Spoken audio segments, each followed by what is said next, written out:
just finished 2.5 hours of blues. So we started off with how to move. Yeah. So everybody knows how to walk, but in blues, that's not going to communicate enough from the lead to the follow as to what I have in mind. Plus, it doesn't give us the control in this bluesy environment where it's really stretched out.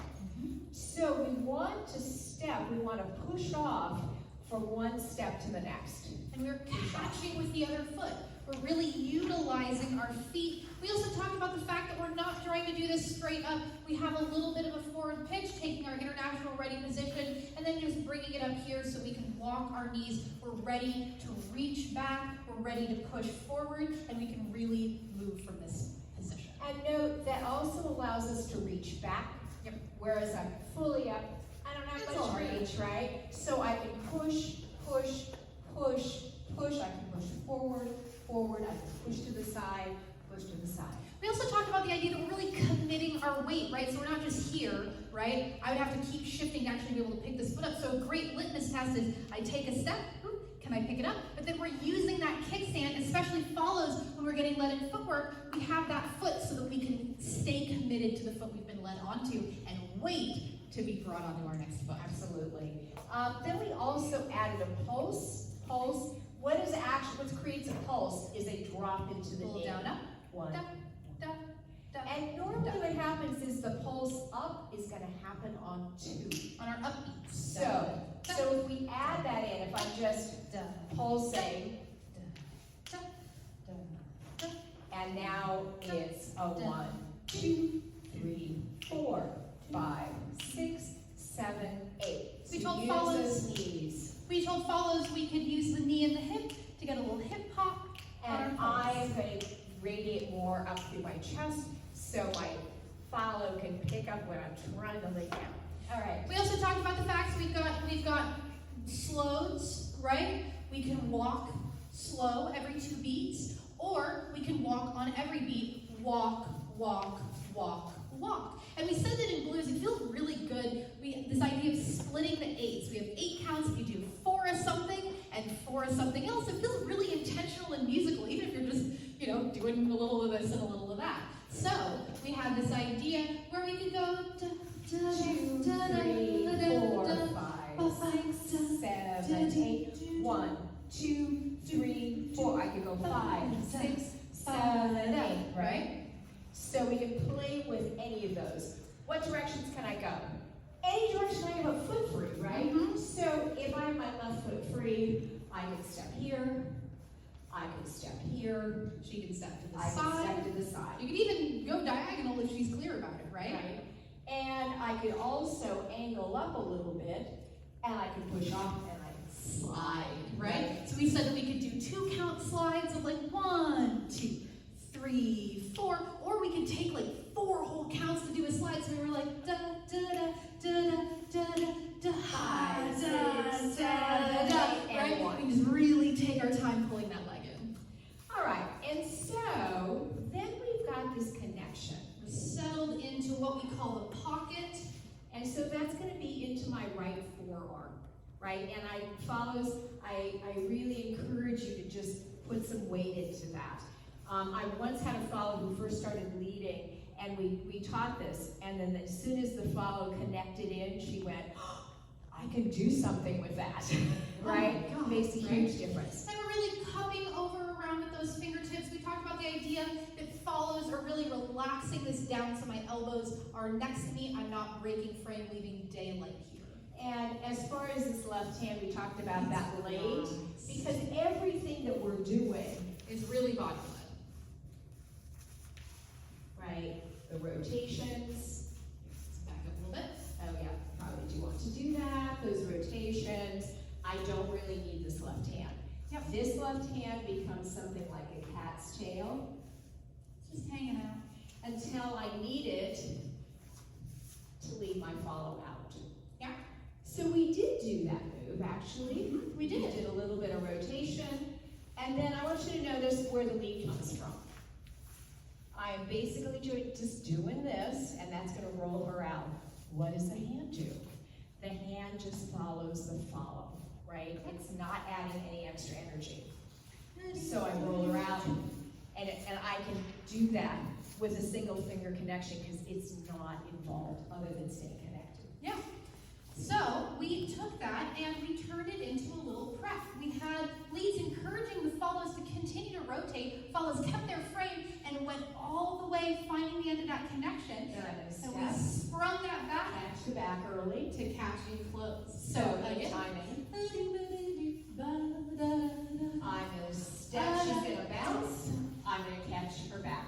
And catch it early. As soon as you see it come by you, place your hand on it. That will also help follows. Coming in, you're going to touch the near shoulder and slide it all the way in. All the way in. And then we said that follows, if I continue to rotate into that position, boom, I'm going to step on my left foot. Leads, if you wait, having that right foot ready, boom, we're back on the same page. It's going to put you on that foot. We also said that when I'm going into close, we can step around and continue our turn utilizing that lovely energy. Basically the same move, but with a different shape on top.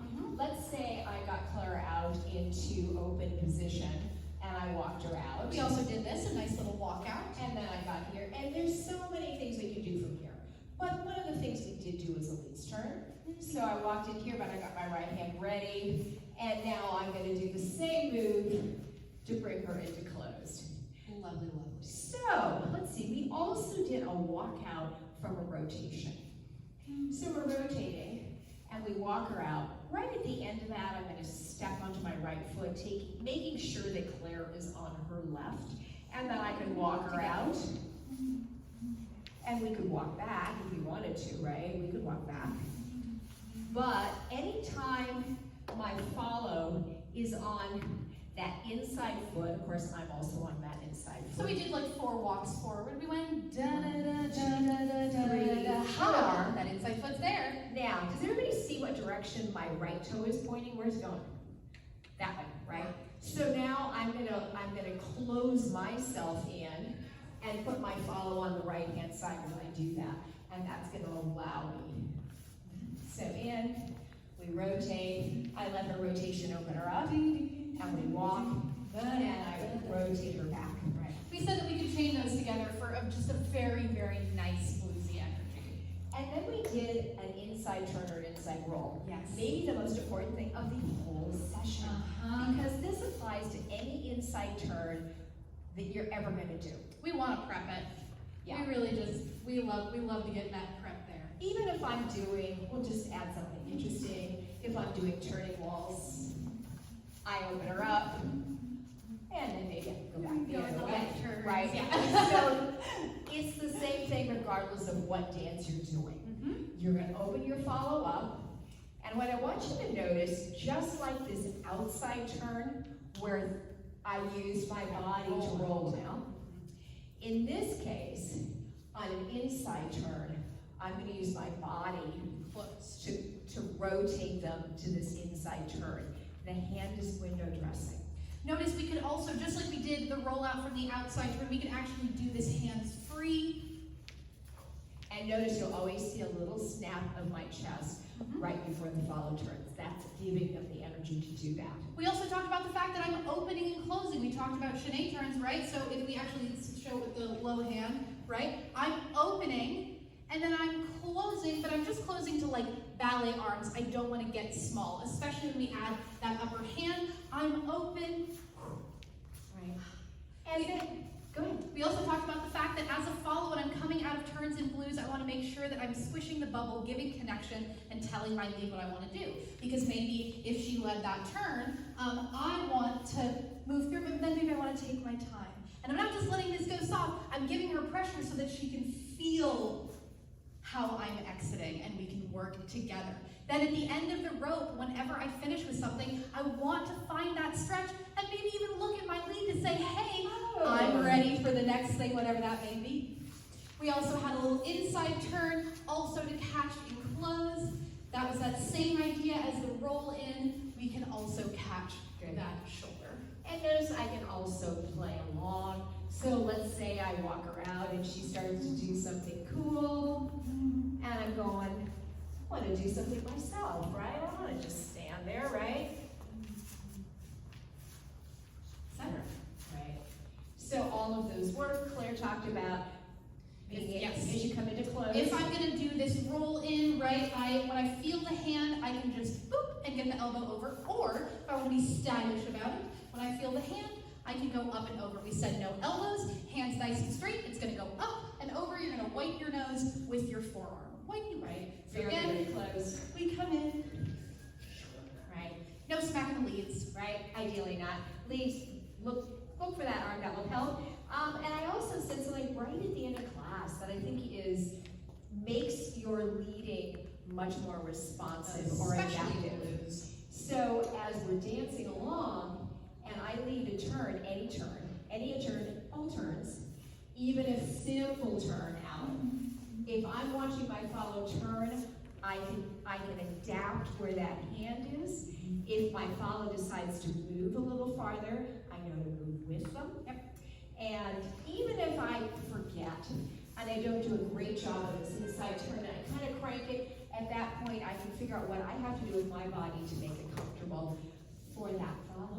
The last thing is that we talked about this idea of the downbeat, upbeat, and that we can really find that pulse in any slow tune, and that'll be a great guide. And we're like, that's probably not a good slow dance tune, right? And if we're like,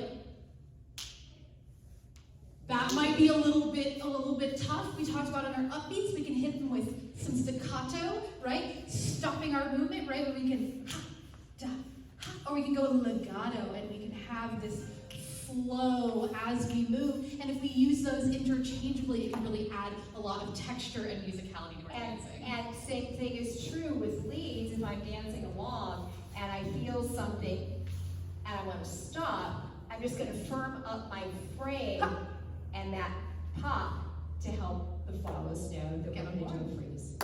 Oh boy, that's a lot. That's a lot of stuff. Wonderful. Thank you.